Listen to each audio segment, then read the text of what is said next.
Now, I've posted before on the tremendous amount of development that occurs in Seoul, and that's what I'm doing right now. I'm in front of a construction project that's next to where we live, and you'll notice it's quite noisy. It's noisier than it usually is today, but pay attention to the particular noise. Now that's drilling, and what they're doing is they're drilling into concrete. They've poured concrete and they're drilling into it, whatever, add fixtures or whatever as part of the construction process. I'm going to have to move away a little bit because it's creating concrete dust, basically. They're drilling, dust is coming out. It's annoying, and it sort of affects your throat. Now, the larger context is the amount of air pollution that exists on the Korean peninsula, especially in South Korea, during the spring. And this phenomenon is known as misemonji, microscopic fine dust.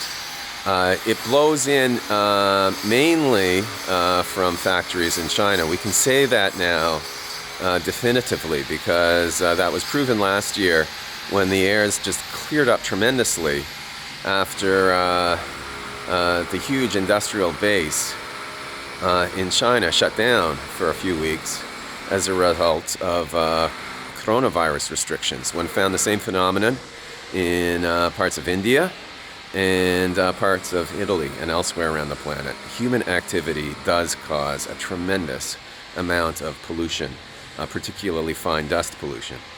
So there is that context, but then there is all this building that happens in South Korea. Now, as I've mentioned as well before, the neighborhood that I live in started to build up in the 1970s and 1980s. You can find old archival photographs. I just looked at some recently from 1972, 1973, and you can see these sort of iconic